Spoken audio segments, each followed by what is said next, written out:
Now students देखिए, उसने हमसे बोला if the perimeter and area of a circle are numerically equal. तो हमारे पास कोई सर्कल है मान लीजिए, उसका रेडियस अगर आर है, तो उसने बोला इसका जो पेरीमीटर है, पेरीमीटर कितना होता है बताइए, 2 पाई आर,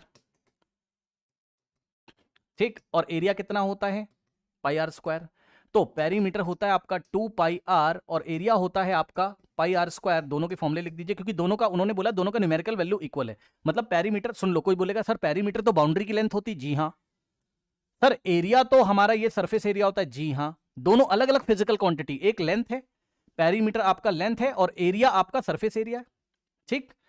तो सर दोनों इक्वल कैसे हो गए? अरे भाई दोनों का न्यूमेरिकल वैल्यू इक्वल है, दोनों का न्यूमेरिकल वैल्यू इक्वल है, मतलब जो नंबर आ रहे हैं ना वो इक्वल है। मान लो पेरीमीटर है 50 सेंटीमीटर, मान लो, मैं एग्जांपल जस्ट बता रहा हूं कि मान लो, आपको समझाने के लिए बता रहा हूं, मान लो पेरीमीटर आपका कितना है 50 सेंटीमीटर और एरिया भी कितना है 50 सेंटीमीटर स्क्वायर है। तो यूनिट तो अलग अलग है, एरिया का यूनिट सेंटीमीटर स्क्वायर, पेरीमीटर का यूनिट सेंटीमीटर, लेकिन न्यूमेरिकल वैल्यू इक्वल है। न्यूमेरिकल मतलब जो नंबर लिखा है वो आपस में इक्वल है, बस ये कह रहा है वो।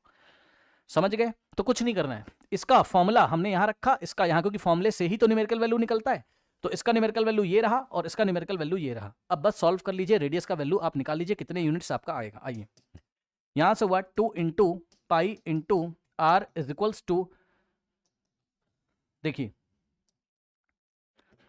पाई इंटू आर का स्क्वायर मतलब आर इंटू आर है ना। आप कुछ नहीं करना है, चेक कर लीजिए बच्चों, यहां से पाई से पाई आपका कैंसिल, आर से आर आपका कैंसिल हो गया। अब सीधे साफ बात बच्चों, 2 इज इक्वल्स टू आर आ गया।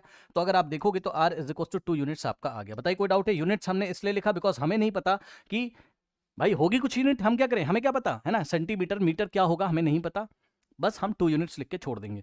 बताइए कोई डाउट है, बोलिए।